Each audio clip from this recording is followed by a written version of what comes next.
The night over the Black Sea was quiet, eerily quiet. The waves moved slowly, reflecting the pale moonlight, but beneath that calm surface a silent war was already in motion. Hundreds of miles away, deep inside Ukraine, a small team of drone operators was staring at their screens. Their eyes were locked onto a moving object, a Russian patrol boat gliding through the sea. It seemed ordinary, but for them, it represented something much larger, a symbol of power, pride, and control. The Black Sea, once dominated by Russia, had become a battlefield of new technology, and tonight, Ukraine was about to prove how the balance of power could change with a single strike. Inside a hidden bunker near Odessa, the command center was dimly lit. Monitors glowed blue and green, showing live feeds from aerial drones and sea drones. Every man and woman in the room was focused, their voices calm but their eyes sharp. Commander Serhiy leaned over the main screen and gave the order in a low, steady voice, "Target confirmed. Proceed to Phase 3. Across the table, a young operator adjusted his headset. Drone 1, system check complete. Fuel, 94%. Navigation ready. Weapons armed. The tension in the room was heavy. Everyone knew what was at stake. This wasn't just about sinking a ship, it was about sending a message. Over the past 2 years, Ukraine had developed a new generation of naval drones, small, fast, and almost invisible to radar. They were designed to slip through Russian defenses and deliver explosive payloads directly to enemy ships. Each drone cost less than a missile, but the damage it could cause was catastrophic. This new strategy had turned Ukraine into a pioneer of modern drone warfare, and tonight's operation would test that power once again. At exactly 2:03 a.m., the order was given. The sea drone detached from its support vessel and began to move. Its camera transmitted live footage, dark waves, distant stars, and a faint silhouette of the Russian boat ahead. The target was a patrol vessel armed with machine guns and surface-to-air missiles. It was designed to detect threats, but not like this. As the drone advanced, the Ukrainian team monitored every wave, every radar pulse. The operator whispered, speed increasing to 62 knots. The commander nodded. Keep it steady. We only get one shot. The Russian boat continued on its route, unaware of what was coming. On board, sailors stood guard, scanning the water with night vision binoculars. But the drone was too small, too low, and too fast. At 2:15 a.m., it was just 1.5 kilometers away. The operator's heartbeat matched the ticking of the clock. Then came the words everyone had been waiting for, target locked. The drone accelerated to full speed. The water split behind it like a trail of fire. Within seconds, it was closing in on the Russian boat, faster than the crew could react. Contact detected, shouted a Russian officer aboard the ship. Sirens blared. Spotlights swung across the dark water. Gunfire erupted. Tracer rounds flashed through the night sky, lighting the waves in bursts of orange and white. But it was too late. The drone was already within striking range. Then, impact. A blinding flash tore through the darkness. The explosion shook the sea like thunder. Flames erupted from the side of the vessel. Sailors scrambled, shouting orders, as smoke and fire consumed the deck. In the command room back in Ukraine, the monitors went white for a moment, then static. The feed returned just in time to show the Russian boat listing heavily to one side. A cheer erupted inside the bunker. The operation had succeeded. Ukraine had struck again, right in the heart of Russian naval territory.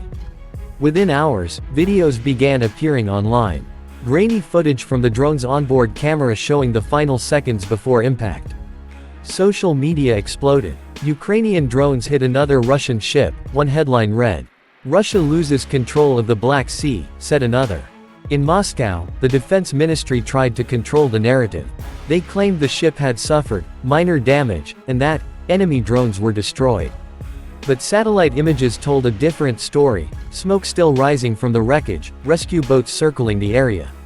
Military analysts from London to Washington examined the footage frame by frame.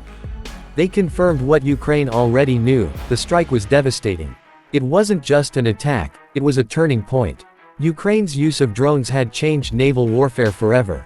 For decades, large warships were symbols of power. Now, small, unmanned machines, costing less than a tenth of a missile, could destroy them.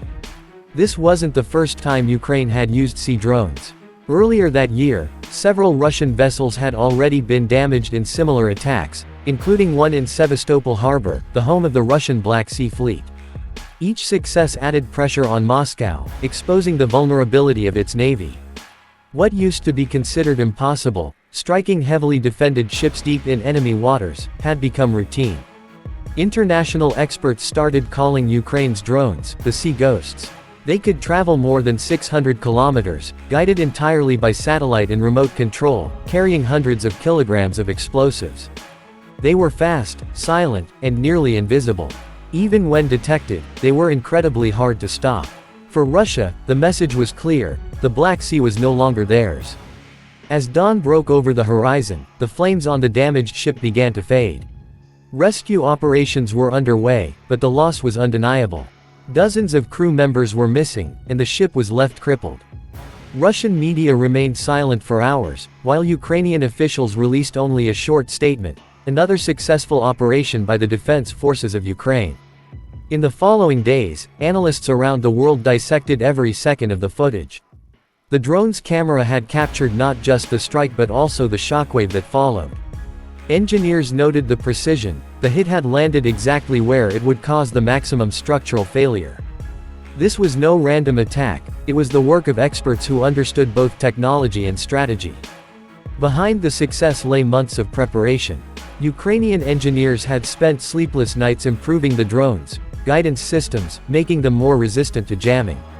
Technicians worked underground, building and assembling components with limited resources. Many of them were volunteers, civilians turned innovators, fighting not with guns, but with circuits and code. Foreign support also played a role. Western countries provided funding, intelligence, and training, while Ukrainian programmers created custom software to control the swarm of drones in real time.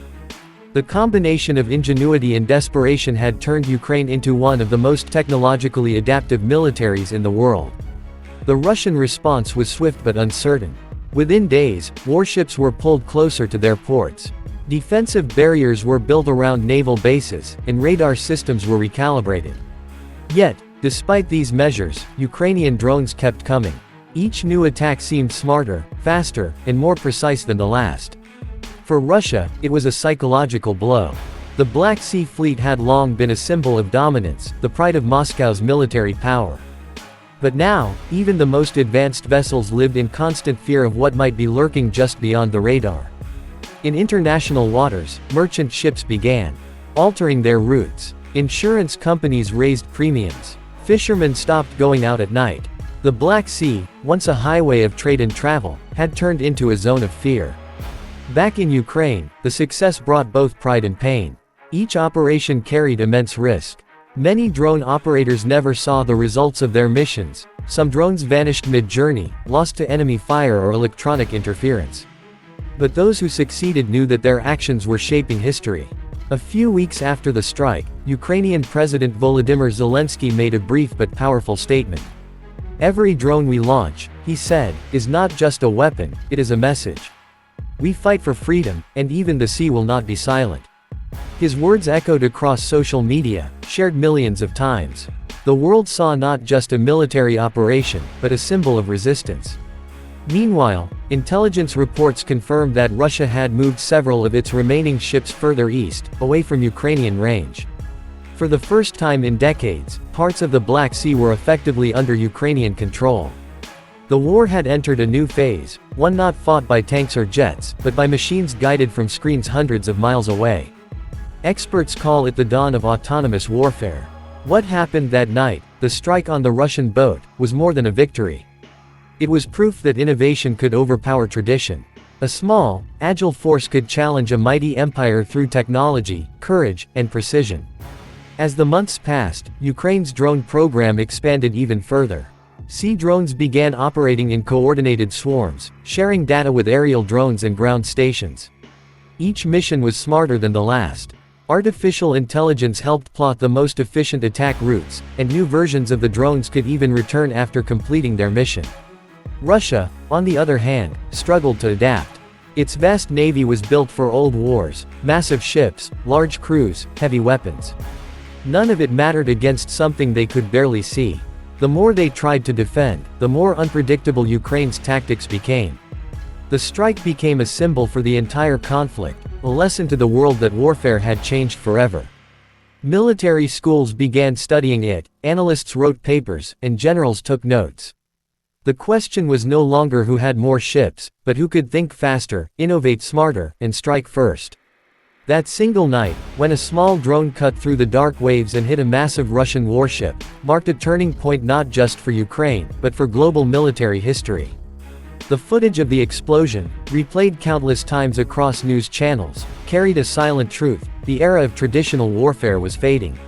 Even today, the sea where it happened remains restless. Fishermen say they still see strange lights gliding under the water at night, silent, fast, and untraceable. Perhaps it's just reflection, or maybe, it's another drone preparing for its next mission. For Ukraine, the fight continues. But the message sent that night was clear: power no longer belongs only to those with the biggest ships or the strongest armies. It belongs to those who can adapt, innovate, and strike when no one expects it. And as long as there are waves in the Black Sea, there will be drones moving beneath them, unseen, unstoppable, and rewriting the rules of war one explosion at a time.